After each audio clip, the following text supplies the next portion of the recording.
ഈ ചാനലിന്റെ വളർച്ച എന്ന് പറയുന്ന സുഹൃത്തുക്കളെ നിങ്ങളുടെ സബ്സ്ക്രിപ്ഷനും അതിനോടൊപ്പം തന്നെ നിങ്ങളുടെ സപ്പോർട്ടുമാണ്. ഒത്തിരി സുഹൃത്തുക്കൾ ഇപ്പോഴും സബ്സ്ക്രൈബ് ചെയ്യാതെ കാണുന്നുണ്ട്. ദയവ് ചെയ്ത് സബ്സ്ക്രൈബ് ചെയ്ത് ഈ ചാനൽ ഒന്ന് സപ്പോർട്ട് ചെയ്യുക, സഹായിക്കുക. നമസ്കാരം, PSC ടുഡേ യൂട്യൂബ് ചാനലിലേക്ക് ഏവർക്കും സ്വാഗതം. നമ്മൾ ഇന്ന് നോക്കാൻ പോകുന്നത് LDC 100 Days ചലഞ്ച് ഡേ 64 ആണ്. സുഹൃത്തുക്കൾ ശ്രദ്ധിക്കുക, LDC 100 Days ചലഞ്ച് ഡേ 64 ആണ് നമ്മൾ ഇന്ന് നോക്കുന്നത്. എന്താണെന്ന് പഠിക്കാനുള്ളതെന്ന് നമുക്കൊന്ന് നോക്കാം. ഇന്ന് നമ്മൾ സുഹൃത്തുക്കളെ പഠിക്കാൻ പോകുന്നത് ഓക്സിജനെ പറ്റിയിട്ടാണ്. ഒരുപാട് ചോദ്യങ്ങൾ PSC പ്രീവിയസ് ആയി ചോദിക്കുന്ന ഒരു മേഖലയാണ്. ഓക്സിജൻ, ഹൈഡ്രജൻ, നൈട്രജൻ, അതുപോലെ ഫോസ്ഫറസ്, സോഡിയം തുടങ്ങിയിട്ടുള്ള മൂലകങ്ങൾ. അതുകൊണ്ട് അവയെല്ലാം നമുക്ക് വ്യക്തമായിട്ട് പഠിക്കണം. ഹൈഡ്രജന്റെ ക്ലാസ് ഓൾറെഡി നമ്മൾ എടുത്തിട്ടുണ്ട്, അതിന്റെ ലിങ്ക് ഡിസ്ക്രിപ്ഷനിൽ കൊടുത്തിരിക്കാം സുഹൃത്തുക്കളെ. ഇന്ന് നമ്മൾ നോക്കാൻ പോകുന്നത് ഓക്സിജനെ പറ്റിയിട്ടാണ്. ഓക്സിജനെ പറ്റി എന്തൊക്കെയാണ് പഠിക്കാനുള്ളതെന്ന് നമുക്കൊന്ന് നോക്കാം. ഓക്സിജൻ ഭൂമിയിൽ ജീവൻ നിലനിൽക്കുന്നതിന് അത്യന്താപേക്ഷിതമായിട്ടുള്ള മൂലകം എന്നറിയപ്പെടുന്നത് ഓക്സിജൻ ആണ്. ഭൂമിയിൽ ജീവൻ നിലനിൽക്കുന്നതിന് അത്യന്താപേക്ഷിതമായിട്ടുള്ള മൂലകം എന്നറിയപ്പെടുന്നത് ഓക്സിജൻ ആണ്. കത്താൻ സഹായിക്കുന്ന വാതകം എന്നറിയപ്പെടുന്നത് ഓക്സിജൻ ആണ്. പഠിച്ചോളനെ, കത്താൻ സഹായിക്കുന്ന വാതകം എന്നറിയപ്പെടുന്നത് ഓക്സിജൻ ആണ്. ഹൈഡ്രജന്റെ കേസിൽ എന്താ സുഹൃത്തുക്കളെ നമ്മൾ പറഞ്ഞത്? കത്തുന്ന വാതകം എന്നറിയപ്പെടുന്നത് ആരെന്ന് ചോദിച്ചാൽ അത് ഹൈഡ്രജനും, കത്താൻ സഹായിക്കുന്ന വാതകം എന്ന് ചോദിച്ചു കഴിഞ്ഞാൽ അത് ഓക്സിജനുമാണ്. തിരിഞ്ഞു പോവല്ലേ. കത്തുന്ന വാതകം എന്നറിയപ്പെടുന്നത് ഹൈഡ്രജനും, കത്താൻ സഹായിക്കുന്ന വാതകം എന്നറിയപ്പെടുന്നത് ഓക്സിജനുമാണ്. ഓക്സിജന്റെ അറ്റോമിക് നമ്പർ 8 ആണ്. ഓർത്ത് വെച്ചിരിക്കുക, ഓക്സിജന്റെ അറ്റോമിക് നമ്പർ എത്രയാ സുഹൃത്തുക്കളെ? 8 ആണ്. പഠിച്ചോളനെ, ഓക്സിജന്റെ അറ്റോമിക് നമ്പർ 8 ആണ്. ഓക്സിജൻ കണ്ടെത്തിയ ശാസ്ത്രജ്ഞനാണ് ജോസഫ് പ്രീസ്ലി. പഠിക്കുക, ഓക്സിജൻ കണ്ടെത്തിയ ശാസ്ത്രജ്ഞൻ ആരാണ്?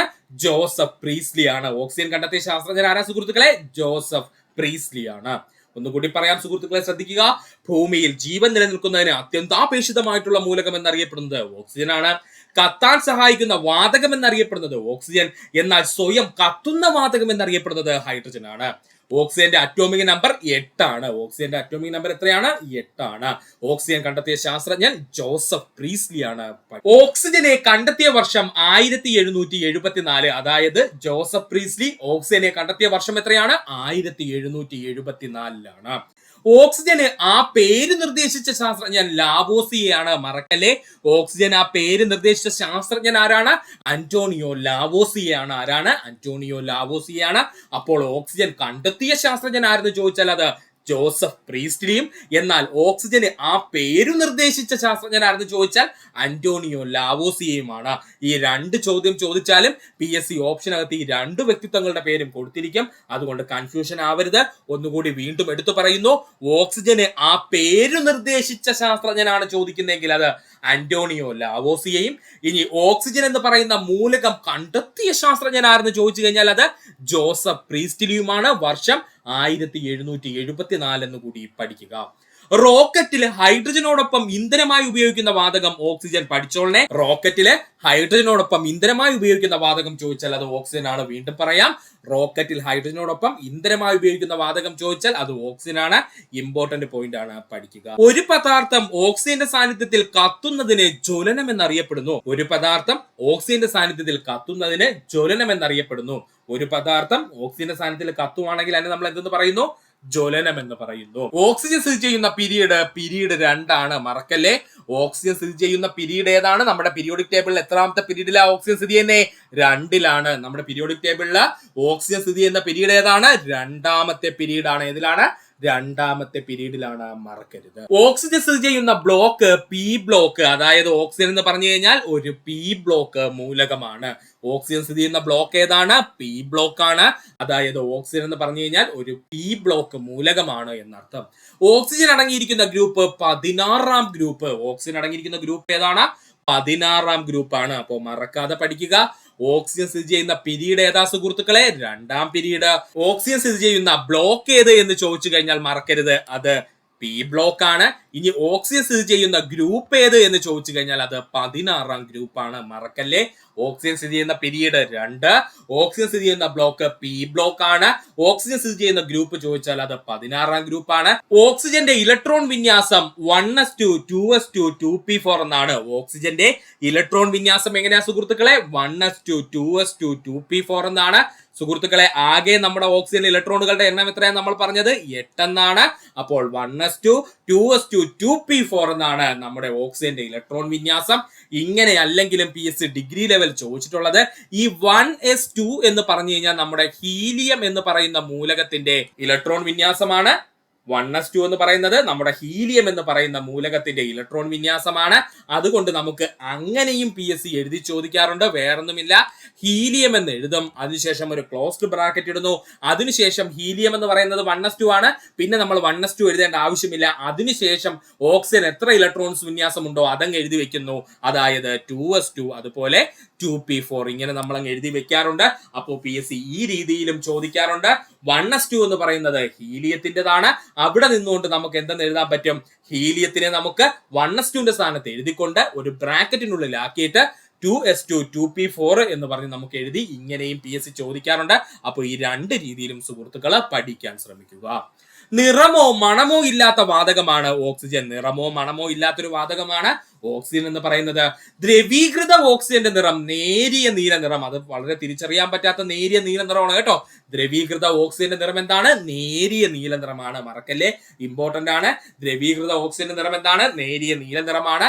എന്നാൽ പ്രപഞ്ചത്തിൽ കാണപ്പെടുന്ന രീതിയിൽ, അതായത് വാതകമായിട്ട് സ്ഥിതി ചെയ്യുമ്പോൾ നിറമോ മണമോ ഇല്ലാത്തൊരു വാതകമാണ് ഓക്സിജൻ എന്നുള്ളത്. ജലത്തിൽ ലയിക്കുന്ന വാതകമാണ് ഓക്സിജൻ.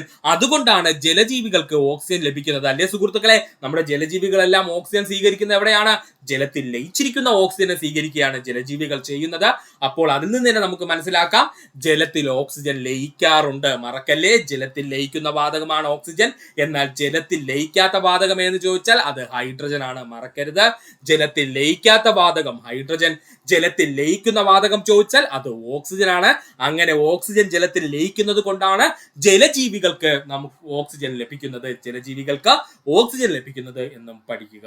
ഓക്സിജൻ 90 കെൽവിനിൽ അല്ലെങ്കിൽ നമുക്ക് പറയാം -183.15 ഡിഗ്രി സെൽഷ്യസ് താപനിലയിൽ ദ്രാവകമായി മാറുന്നു. അതായത് ഓക്സിജൻ എന്ന് പറയുന്ന വാതകം ദ്രാവകമായി മാറുന്നതിന് വേണ്ടിയിട്ട് 90 കെൽവിനിലുള്ള താപനില നമ്മൾ നൽകേണ്ടതുണ്ട്. നമ്മുടെ കെൽവിൻ സ്കെയിലിൽ 90 കെൽവിൻ എന്ന് പറഞ്ഞു കഴിഞ്ഞാൽ അത് നമ്മുടെ ഡിഗ്രി സെൽഷ്യസിലേക്ക് മാറ്റുമ്പോൾ -183.15 ഡിഗ്രി സെൽഷ്യസ് ആയിരിക്കും. ഇത് രണ്ടും പഠിച്ചോളണേ, ഇമ്പോർട്ടന്റ് ആണ്. അപ്പോൾ ഓക്സിജൻ ദ്രാവകമായി മാറുന്നു, അതായത് വാതകമായിരിക്കുന്ന ഓക്സിജൻ ദ്രാവകമായി മാറണമെങ്കിൽ അത് എത്ര കെൽവിനിലാണ്? 90 കെൽവിനിലാണ്. അതിന് തുല്യമായിട്ടുള്ള ഡിഗ്രി സെൽഷ്യസ് നോക്കുമ്പോൾ -183.15 ഡിഗ്രി സെൽഷ്യസ് ആയിരിക്കും. മൈനസ് മറക്കരുത്, -183.15 ഡിഗ്രി സെൽഷ്യസ് താപനിലയിലാണ് ഓക്സിജൻ ദ്രാവകമായി മാറുന്നത്. ഓക്സിജൻ 55 കെൽവിനിൽ, അതായത് -218.15 ഡിഗ്രി സെൽഷ്യസ് താപനിലയിൽ ഖരമായി മാറുന്നു. ശ്രദ്ധിച്ചോളണേ, ഓക്സിജൻ 55 കെൽവിനില് അല്ലെങ്കിൽ നമുക്ക് പറയാം -218.15 ഡിഗ്രി സെൽഷ്യസ് താപനിലയില് ഖരമായി മാറുന്നു. അപ്പൊ ഇത് രണ്ടും പഠിക്കണം. ഓക്സിജൻ ദ്രാവകമായി മാറുന്ന താപനില എത്രയാണ്? 90 കെൽവിനിലാണ്. ഇനി ഓക്സിജൻ ഖരമായി മാറുന്ന താപനില ചോദിച്ചാൽ അത് 55 കെൽവിനിലുമാണ്.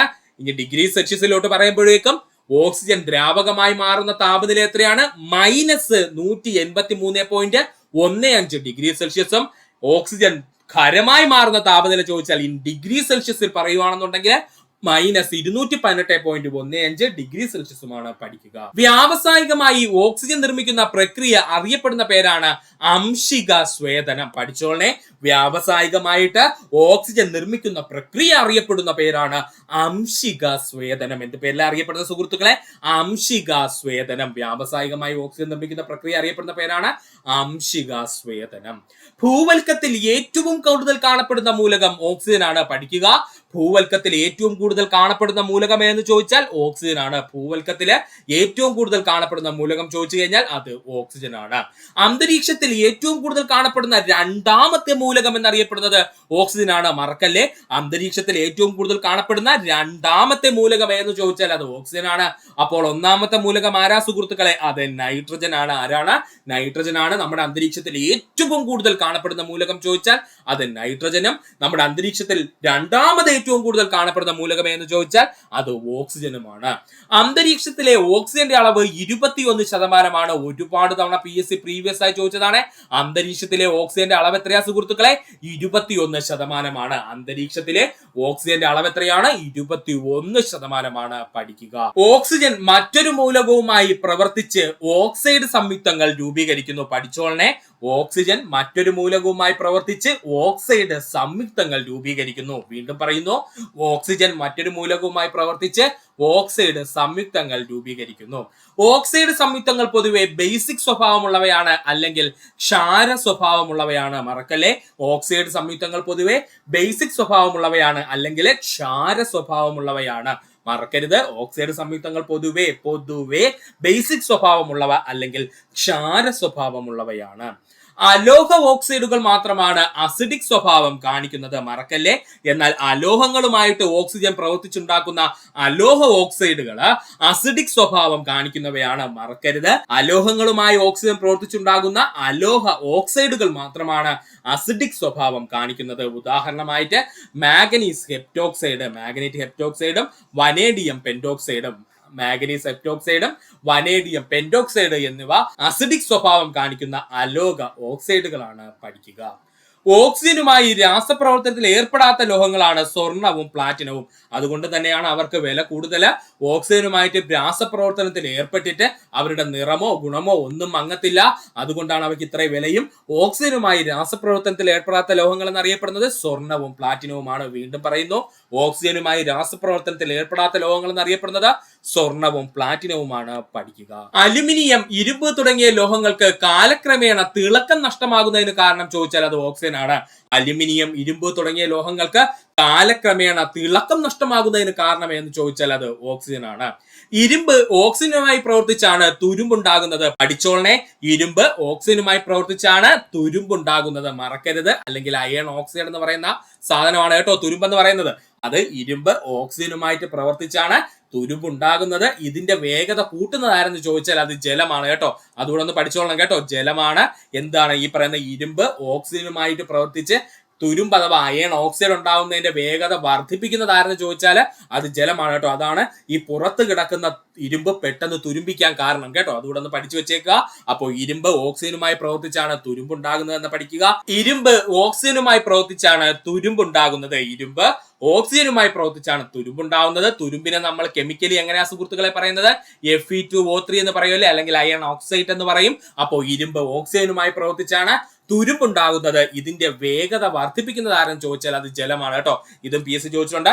അതായത് ഇരുമ്പ് തുരുമ്പാവുന്ന പ്രക്രിയയുടെ വേഗത വർദ്ധിപ്പിക്കുന്നത് ആരെന്ന് ചോദിച്ചാൽ ജലമാണ്. അതുകൊണ്ടാണ് പുറത്ത് കിടക്കുന്ന ഇരുമ്പ് പെട്ടെന്ന് എന്തായിട്ട് മാറുന്നത്?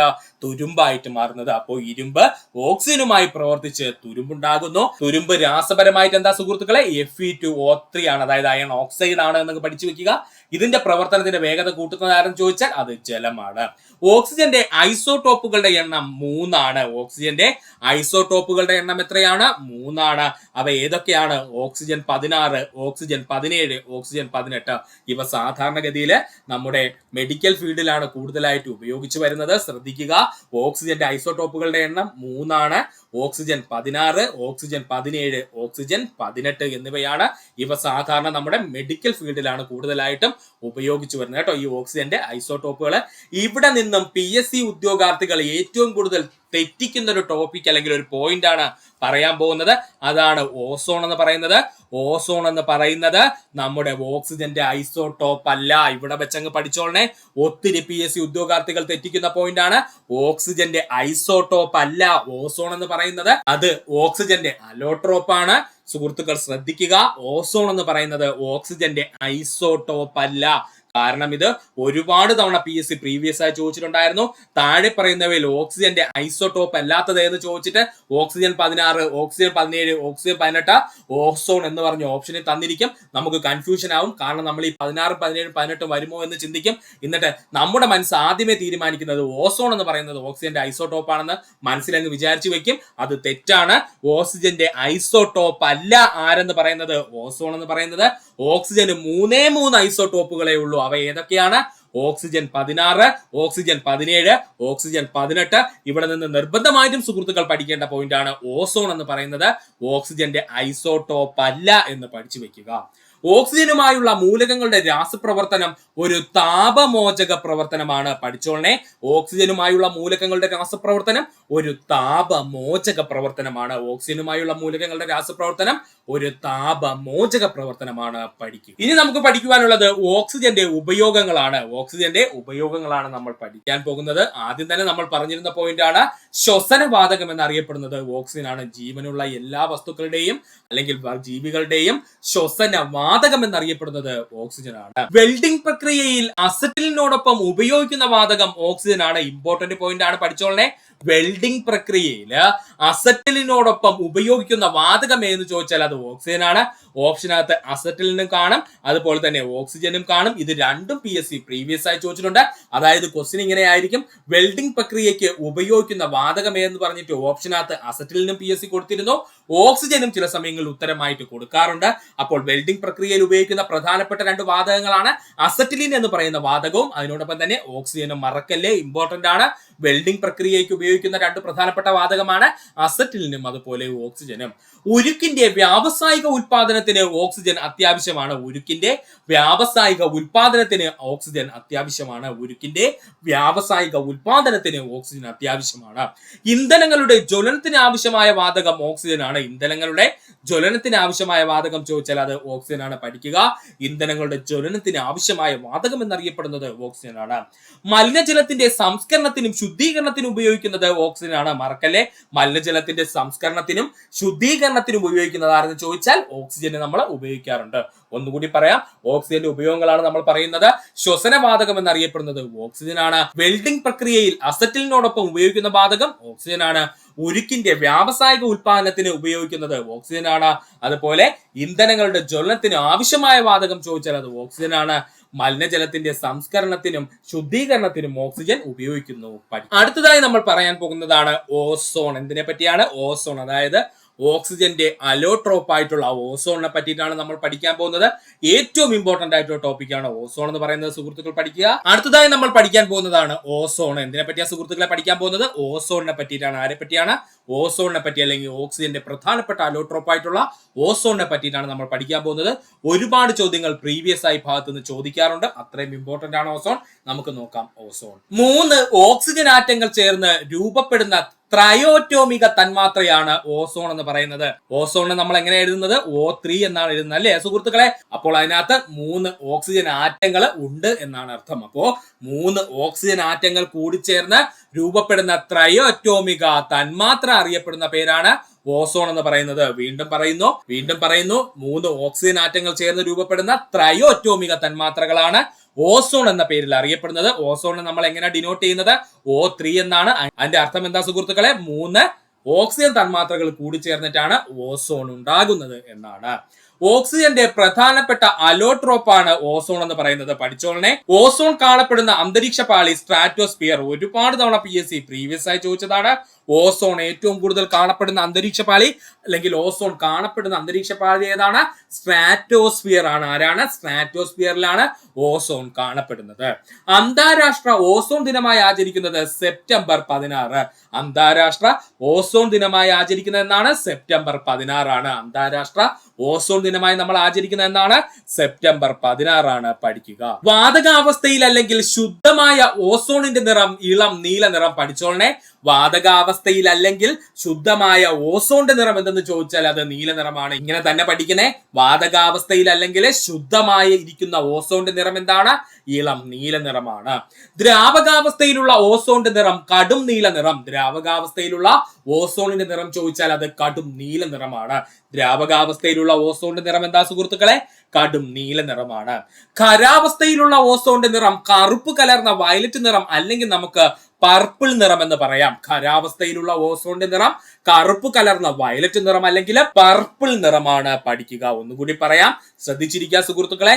വാതകാവസ്ഥയിൽ അല്ലെങ്കിൽ ശുദ്ധമായ ഓസോണിന്റെ നിറം ചോദിച്ചാൽ അത് ഇളം നീല നിറമാണ്. ദ്രാവകാവസ്ഥയിലുള്ള ഓസോണിന്റെ നിറം ചോദിച്ചാൽ കടും നീല നിറമാണ്. ഖരാവസ്ഥയിലുള്ള ഓസോണിന്റെ നിറമാണെങ്കിൽ കറുപ്പ് കലർന്ന വയലറ്റ് നിറം അല്ലെങ്കിൽ പർപ്പിൾ നിറമാണ്. പഠിക്കുക.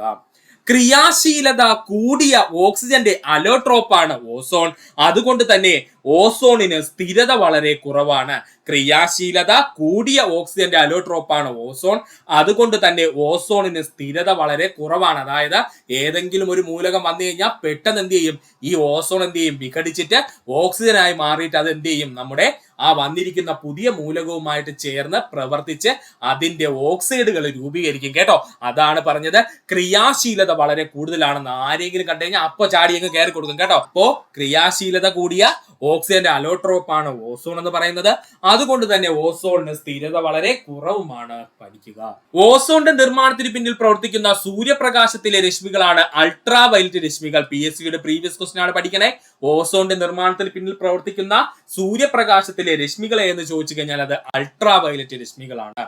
സമുദ്രനിരപ്പിൽ നിന്നും ഏകദേശം 20 കിലോമീറ്റർ ഉയരത്തിൽ സൂര്യപ്രകാശത്തിന്റെ സാന്നിധ്യത്തിൽ അന്തരീക്ഷത്തിലെ ഓക്സിജനിൽ നിന്നും രൂപപ്പെടുന്നതാണ് ഓസോൺ. പഠിച്ചോളണേ.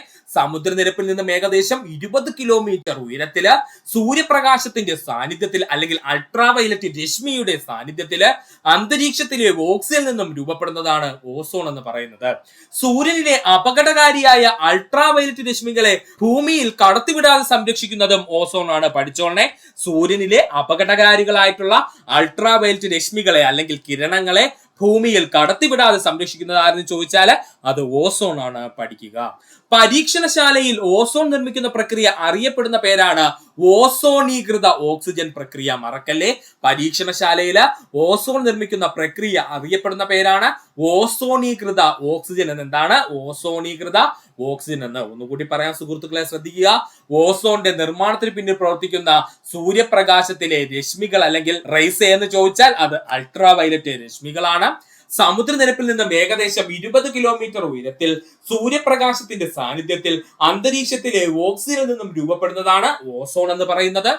സൂര്യനിലെ അപകടകാരികളായ അൾട്രാ വയലറ്റ് രശ്മികളെ ഭൂമിയിൽ കടത്തിവിടാതെ സംരക്ഷിക്കുന്നത് ഓസോൺ ആണ്.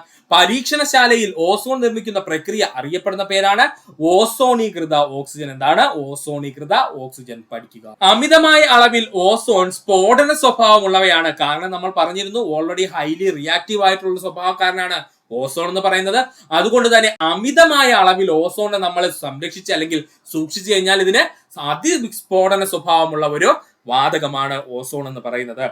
ഓസോൺ നാശത്തിന് കാരണമാകുന്ന വാതകങ്ങളെ കുറിച്ചാണ് നമ്മൾ ഇനി പഠിക്കാൻ പോകുന്നത്. നൈട്രജൻ സംയുക്തമായ നൈട്രിക് ഓക്സൈഡ് ഓസോൺ നാശത്തിന് കാരണമാകുന്നു. ഇപ്പോഴങ്ങോട്ട് പോയ PSC എക്സാമിൽ ചോദിച്ചതേ ഉള്ളേ. പഠിച്ചോളനെ. നൈട്രജൻ സംയുക്തമായ നൈട്രിക് ഓക്സൈഡ് ഓസോൺ നാശത്തിന് കാരണമാകുന്നു. NO2 എന്ന് പറയുന്ന സാധനം നൈട്രിക് ഓക്സൈഡ് എന്തിന് കാരണമാകുന്നുണ്ട്? ഓസോൺ നാശത്തിന് കാരണമാകുന്നുണ്ട്. സൂപ്പർസോണിക് ജെറ്റ് വിമാനങ്ങളിൽ നിന്നും പുറന്തള്ളപ്പെടുന്ന നൈട്രജൻ സംയുക്തമാണ് നൈട്രിക് ഓക്സൈഡ്. മറക്കരുത്. സൂപ്പർസോണിക് ജെറ്റ് വിമാനങ്ങളിൽ നിന്നും പുറപ്പെടുന്ന അല്ലെങ്കിൽ പുറന്തള്ളപ്പെടുന്ന നൈട്രജൻ സംയുക്തം എന്ന് ചോദിച്ചാൽ നൈട്രിക് ഓക്സൈഡ് ആണ്. അതുകൊണ്ട് തന്നെ ഈ നൈട്രിക് ഓക്സൈഡ് പെട്ടെന്ന് ഓസോൺ നാശത്തിന് കാരണമാവുകയും ചെയ്യുന്നു. എയ്റോസോൾ സ്പ്രേകൾ, അതായത് നമ്മൾ ഉപയോഗിക്കുന്ന സ്പ്രേയിലെ സുഹൃത്തുക്കളെ, അതിനെയാണ് എയ്റോസോൾ സ്പ്രേ എന്ന് പറയുന്നത്. അതായത് നമ്മുടെ ബോഡി സ്പ്രേ. ആ ബോഡി സ്പ്രേകൾ അഥവാ എയ്റോസോൾ സ്പ്രേകളിലും റെഫ്രിജറേറ്ററുകളിലെ റെഫ്രിജറന്റ് ആയും ഉപയോഗിക്കുന്ന ഫ്രിയോൺ വാതകം ഓസോൺ നാശത്തിന് കാരണമാകുന്നു. കുഞ്ഞു ക്ലാസ് മുതലേ നമ്മൾ പഠിക്കുന്നതാണ്. എയ്റോസോൾ സ്പ്രേകളിലും അല്ലെങ്കിൽ നമ്മുടെ ബോഡി സ്പ്രേകളിൽ ഉപയോഗിക്കുന്നതും അതുപോലെ തന്നെ റെഫ്രിജറേറ്ററുകളിലെ റെഫ്രിജറന്റ് അതായത് കൂളന്റ് ആയിട്ട് ഉപയോഗിക്കുന്ന ഫ്രിയോൺ വാതകം ഓസോൺ നാശത്തിന് കാരണമാകുന്നു. പഠിക്കുക. റെഫ്രിജറേറ്ററുകൾ, എയർ കണ്ടീഷണറുകൾ, ഡൈ ക്ലീനിങ് ഏജന്റുകൾ തുടങ്ങിയവയിൽ ഉപയോഗിക്കുന്ന ക്ലോറോ ഫ്ലൂറോ കാർബൺ ഓസോൺ നാശത്തിന് കാരണമാകുന്നു. അതിനെ നമ്മൾ കോമൺലി CFC എന്ന് വിളിക്കും കേട്ടോ സുഹൃത്തുക്കളെ. അപ്പോ റെഫ്രിജറേറ്ററുകൾ, എയർ കണ്ടീഷണറുകൾ തുടങ്ങിയ അതുപോലെ തന്നെ ഡ്രൈ ക്ലീനിങ് ഏജന്റുകൾ തുടങ്ങിയവയിൽ ഉപയോഗിക്കുന്ന ക്ലോറോ ഫ്ലൂറോ കാർബൺ ഓസോൺ നാശത്തിന് കാരണമാകുന്നു. അതിന്റെ പേരെന്താണ്? Chloro fluoro carbon. അപ്പൊ ഇവിടെ നിന്ന് PSC ചോദിച്ചിട്ടുണ്ട് ഈ CFCയിൽ അടങ്ങിയിരിക്കുന്ന മൂലകങ്ങൾ ഏതൊക്കെയാണെന്ന്. ഒന്ന് ഏതാ സുഹൃത്തുക്കളെ? C എന്ന് പറയുന്നത് ക്ലോറിൻ ആണ്. രണ്ടാമത്തെ F എന്ന് പറഞ്ഞു കഴിഞ്ഞാൽ അത് ഫ്ലൂറിൻ ആണ്. അതുപോലെ അവസാനത്തെ C എന്ന് പറഞ്ഞു കഴിഞ്ഞാൽ ഏതാണ്? കാർബൺ ആണ്. ഇതിൽ ഏറ്റവും കൂടുതൽ ഓസോൺ നാശത്തിന് കാരണമാകുന്നത് ആരെന്ന് ചോദിച്ചാൽ അത് ക്ലോറിൻ ആണ്. മറക്കല്ലേ, ഇമ്പോർട്ടന്റ് ആണ്. CFC എന്ന് പറയുന്ന ക്ലോറോ ഫ്ലൂറോ കാർബൺ എന്ന് പറയുന്ന വാതകത്തിനകത്ത് അല്ലെങ്കിൽ ആ ഉപയോഗിക്കുന്ന റെഫ്രിജറന്റിനകത്ത് ഏറ്റവും കൂടുതൽ ഓസോൺ നാശത്തിന് കാരണമാക്കുന്ന വാതകം എന്ന് ചോദിച്ചാൽ അത് ക്ലോറിൻ ആണ്. മറക്കരുത്, ആരാണ്? ക്ലോറിൻ ആണ്. അഗ്നിശമന ഉപകരണങ്ങളിൽ ഉപയോഗിക്കുന്ന ഹാലോൺസ്, കാർബൺ ടെട്രാ ക്ലോറൈഡ് എന്നിവയും ഓസോൺ നാശത്തിന് കാരണമാകുന്നു. അഗ്നിശമന ഉപകരണങ്ങളിൽ ഉപയോഗിക്കുന്ന ഹാലോൺസും അതുപോലെ കാർബൺ ടെട്രാ ക്ലോറൈഡ് എന്നിവയും ഓസോൺ നാശത്തിന് കാരണമാകുന്നു. ഒന്നുകൂടി പറയാം സുഹൃത്തുക്കളെ, ശ്രദ്ധിക്കുക.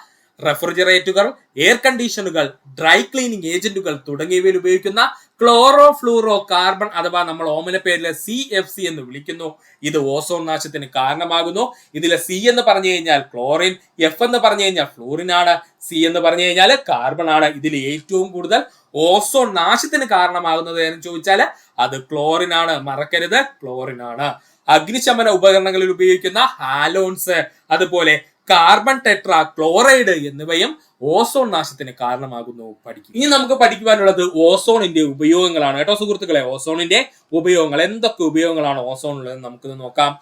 സിനിമാ ഹാളുകൾ, ടണൽ, റെയിൽവേ തുടങ്ങിയ തിരക്കേറിയ സ്ഥലങ്ങളിൽ വായു ശുദ്ധീകരിക്കാനായി ഓസോൺ ഉപയോഗിക്കുന്നു. സിനിമാ ഹാളുകള്, ടണലുകള്, റെയിൽവേ തുടങ്ങിയ മേഖലകളില് അല്ലെങ്കിൽ തുടങ്ങിയ തിരക്കേറിയ പ്രദേശങ്ങളില് വായു ശുദ്ധീകരിക്കുന്നതിന് വേണ്ടി ഓസോൺ ഉപയോഗിക്കുന്നു. അറവുശാലകൾ പോലുള്ള മേഖലകളിൽ ദുർഗന്ധം ഒഴിവാക്കുന്നതിന് ഓസോൺ ഉപയോഗിക്കുന്നു. പഠിക്കുക. വലിയ വലിയ അറവുശാലകൾ പോലുള്ള മേഖലകളിൽ ദുർഗന്ധം ഒഴിവാക്കുന്നതിന് ഓസോൺ ഉപയോഗിക്കുന്നു. ജലം അണുവിമുക്തമാക്കുന്നതിന് ഓസോൺ ഉപയോഗിക്കുന്നു. ജലം അണുവിമുക്തമാക്കുന്നതിന് ഓസോൺ ഉപയോഗിക്കുന്നു. സിൽക്ക്, ആനക്കൊമ്പ്, എണ്ണകൾ, അന്നജം, മെഴുക്ക് തുടങ്ങിയവ ബ്ലീച്ച് ചെയ്യുന്നതിന് ഉപയോഗിക്കുന്ന വാതകം ഓസോൺ ആണ്. പഠിച്ചോളനെ, ഇമ്പോർട്ടന്റ് ആണ്. സിൽക്ക്, ആനക്കൊമ്പ്, എണ്ണകൾ, അന്നജം, മെഴുക് തുടങ്ങിയ ബ്ലീച്ച് ചെയ്യുന്നതിന് ഉപയോഗിക്കുന്ന ആരെന്ന് ചോദിച്ചാൽ അത് ഓസോൺ വാതകമാണ്. പൊട്ടാസ്യം പെർമാംഗനേറ്റിന്റെ നിർമ്മാണത്തിന് ഓക്സിഡൈസറായി ഉപയോഗിക്കുന്നത് ഓസോൺ ആണ്. പഠിച്ചോളനെ, പൊട്ടാസ്യം പെർമാംഗനേറ്റിന്റെ നിർമ്മാണത്തിന് ഓക്സിഡൈസറായി ഉപയോഗിക്കുന്നത് ആരെന്ന് ചോദിച്ചാൽ അത് ഓസോൺ ആണ്. കീടനാശിനിയും അണുനാശിനിയും ഓസോൺ ഉപയോഗിക്കുന്നു. കീടനാശിനിയായും അണുനാശിനിയായിട്ടും നമ്മൾ എന്ത് ചെയ്യുന്നുണ്ട്? ഓസോൺ ഉപയോഗിക്കാറുണ്ട്. പക്ഷെ വളരെ വിരളമായിട്ടാണെന്നേ ഉള്ളൂ കേട്ടോ. കീടനാശിനിയായിട്ടും അണുനാശിനിയായിട്ടും നമ്മൾ ഓസോൺ ഉപയോഗിക്കാറുണ്ട്. പക്ഷെ അത് വളരെ വിരളമായിട്ട് മാത്രമേ ഉള്ളൂ എന്ന് മാത്രമാണ് പഠിക്കുക. ഒന്നുകൂടി പറയാം സുഹൃത്തുക്കളെ, ശ്രദ്ധിക്കുക. ഓസോണിന്റെ ഉപയോഗങ്ങളാണ് നമ്മൾ പറഞ്ഞത്. സിനിമാ ഹാളുകൾ, ടണൽ, റെയിൽവേ തുടങ്ങിയ തിരക്കേറിയ സ്ഥലങ്ങളിൽ വായു ശുദ്ധീകരിക്കാനായി ഓസോൺ ഉപയോഗിക്കുന്നു. അറവുശാലകൾ പോലുള്ള മേഖലകളിൽ ദുർഗന്ധം ഒഴിവാക്കുന്നതിന് ഓസോൺ ഉപയോഗിക്കുന്നു. ജലം അണുവിമുക്തമാക്കുന്നതിന് ഓസോൺ ഉപയോഗിക്കുന്നു. സിൽക്ക്, ആനക്കൊമ്പ്, എണ്ണകൾ, അന്നജം, മെഴുക് തുടങ്ങിയ ബ്ലീച്ച് ചെയ്യുന്നതിനായിട്ട് ഓസോൺ വാതകമാണ് ഉപയോഗിക്കുന്നത്.